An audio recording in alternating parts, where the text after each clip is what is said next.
Welcome to the Indian Food Explained podcast by Cook Like an Auntie. You don't have to be an auntie to make delicious Indian food. Now here's your host, Gopi Vajravelu.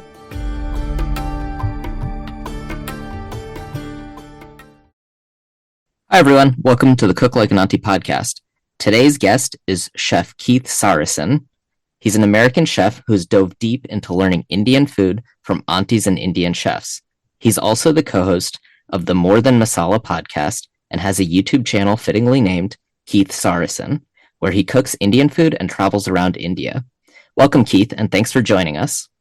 I'm so happy to be here. Thanks for having me. Yeah, I'm really excited to have you on. I've been watching your YouTube channel. I've listened to a couple of the More Than Masala podcast episodes, and I think they're really good. And I think you're like diving deep into Indian food in certainly a way that I cannot because I'm not a trained chef. So I'm very excited to have you on.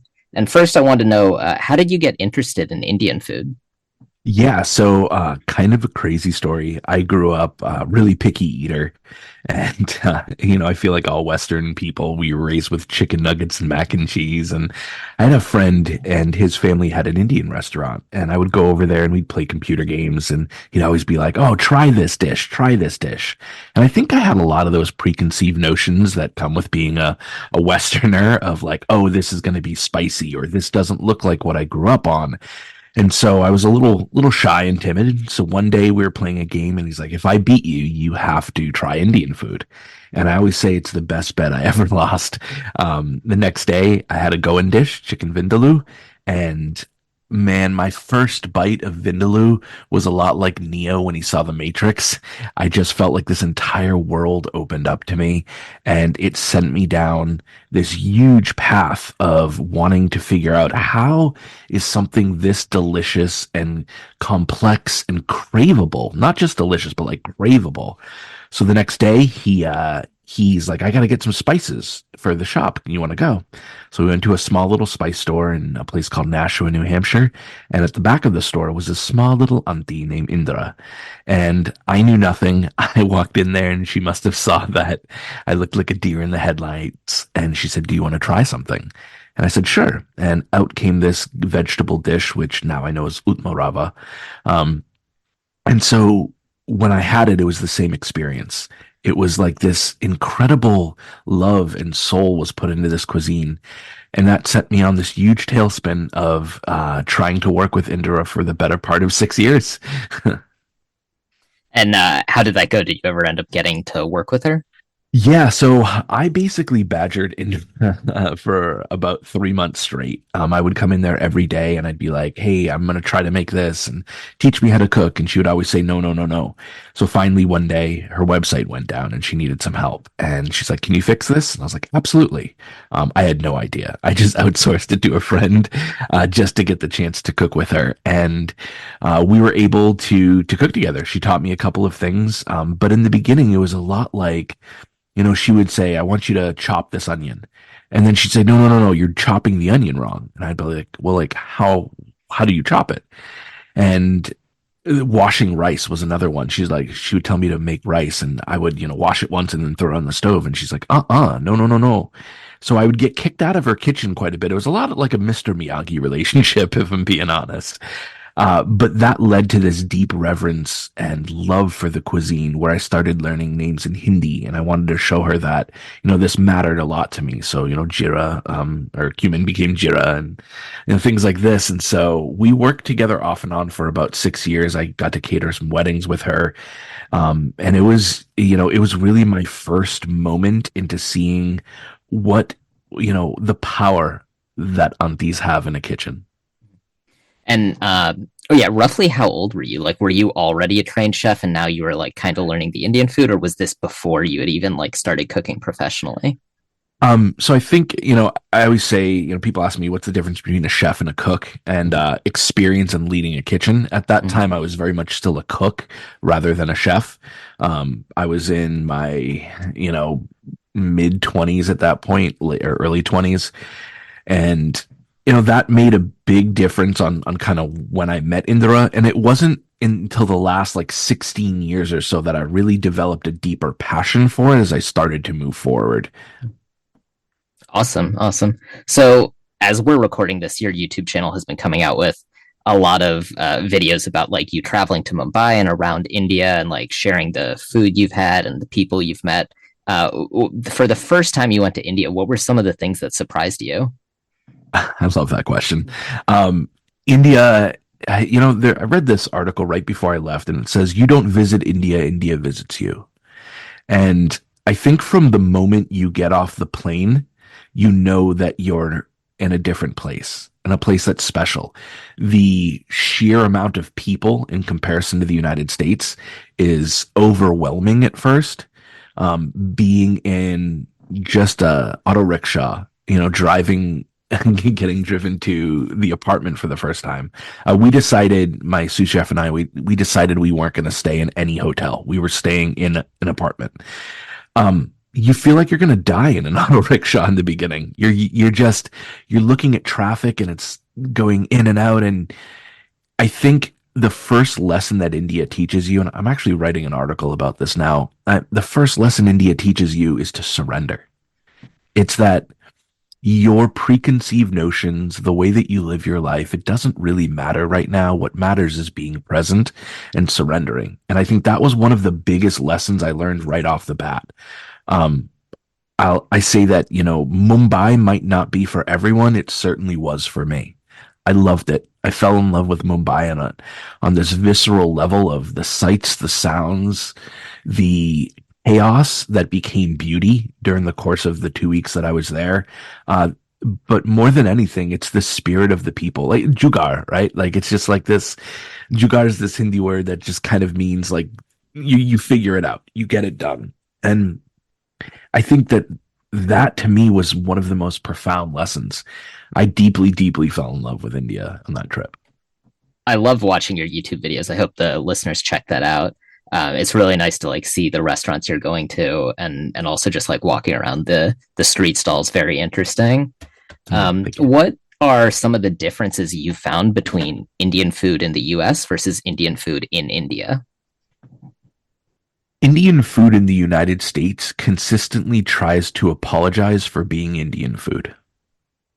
Really, I think that a lot of desi chefs and restaurateurs will come here and they say, well, this is an American palate, so therefore we have to apologize by coming to your table and asking, how spicy do you want this? And I think it does a grave disservice to what I consider is the most beautiful cuisine in the entire world. The fact is, Western palates are not going to explode. No one's going to die. Everything I had in Mumbai was not that spicy. And I think the preconceived notion and myth that all Indian food is spicy is something that's now perpetuated in the Desi community. So therefore, when you go to India, one of the first things you understand is there's a difference between spicy and spice, right? The masalas that they use are ground super fresh. The quality of spices they're getting is unparalleled. So you're getting this whole other level of flavor that I think is often remiss in the United States. Yeah, I can agree with that. I've been to India only a few times as an adult, but like, eating Indian food here in the US, it's very spicy and I'm not somebody who likes a lot of spice, but when I went to India last time and we went out to restaurants, I ate at my cousin's houses, I ate at my aunt and uncle's houses. None of the food was a spice level that I could not handle. It was all very pleasantly spicy. The only dish I had that was too spicy for me was a Manchurian dish, which is supposed to be spicy. And so that was something that surprised me. So I get what you're saying about, people here, it's, they have to make money. It's a business, so that they make it spicy. So I totally get what you're saying. And I'm glad that you're like bringing awareness to this now. Yeah, I think there's a level of education that comes with all of this, right? Like, we could sit here and name a dozen dishes off the top of our head that really aren't spicy. Poha and its nature isn't spicy. Idli isn't spicy. Dosa isn't spicy. It's what we decide to put in it. If you're in the middle of Andhra Pradesh and you're having meals that are there, you could find spicy meals there. There's dishes like vindaloo and balchao that are supposed to be spicy. There's dishes like misalbav, which of course it's supposed to be spicy. But I think when we try to categorize, especially in the States, that Indian food equals spicy food, we're doing it a massive disservice. So you've really dug deep into Indian food in at least the recent years of your career. As far as I can see, a lot of the content you're putting out is about Indian food. So I want to ask you a little bit about what your career goals are and how Indian food fits into that. Sure. So in 2019, I had a restaurant in New Hampshire, and I loved it. I was more of the driving force of the marketing and day-to-day operations and things of that nature. And I stepped away from the fire, so to speak, in the kitchen. And I let my business partner take the reins there, who's an incredibly talented chef. And I noticed very quickly that I became really unhappy. We were making money. We won best restaurant in our state. Awards were coming in, but I found myself really sad. And so right before COVID hit, I kind of started stepping away, and I sold my half to my business partner. And that's when my life changed. I basically let everything go so that I could devote the rest of my life to learning, studying, and executing Indian cuisine. And so now, my goals are definitely still evolving. I've had a lot of fun on YouTube. Like, I didn't expect to be honest with you, because I don't love social media all the time. But to be able to tell a story, to be able to share, people like Kurush Dalal, who knows more than I'll ever, learn a dozen lifetimes. I think that's been a medium that's great. I definitely want to open a restaurant based off of, the pop-up series that I've done for the last 2 years called Atma. We're looking at doing that. I think that there's a lot to say there, and I think that we would be diving into very regional cuisine where the menus change a lot. You're not going to be seeing dishes like butter chicken and garlic naan. It's just not going to happen. So I think that's part of it. I'm also contracted to write a book, and we're working on a documentary series as well, all about finding India, which is kind of my tale of grief and then finding myself through it. Keith, how can the listeners sign up to get information about your book and anything else that you work on that's coming out? Sure. Social media obviously works great. But I have a website as well. It's just my name, keithsarasin.com. And we have all that info up there all the time. Awesome. I will definitely leave a link to that in the show notes so the listeners can find that and sign up for your newsletter and stay in touch with you.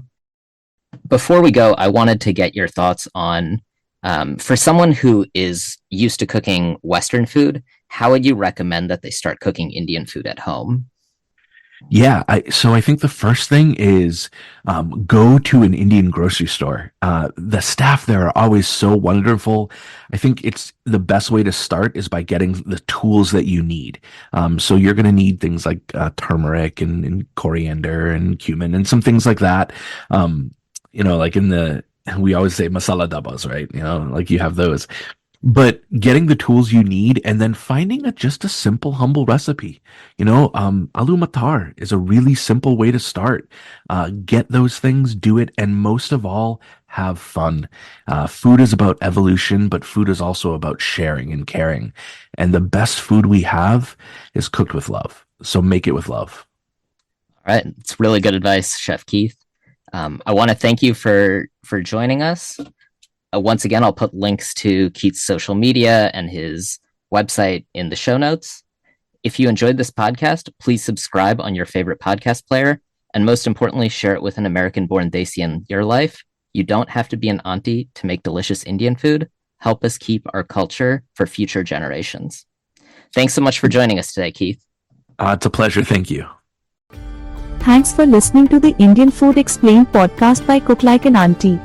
Please subscribe to this podcast and visit cooklikeanauntie.com to find recipes and videos related to this episode. You don't have to be an auntie to make delicious Indian food. Thanks for listening and see you next time.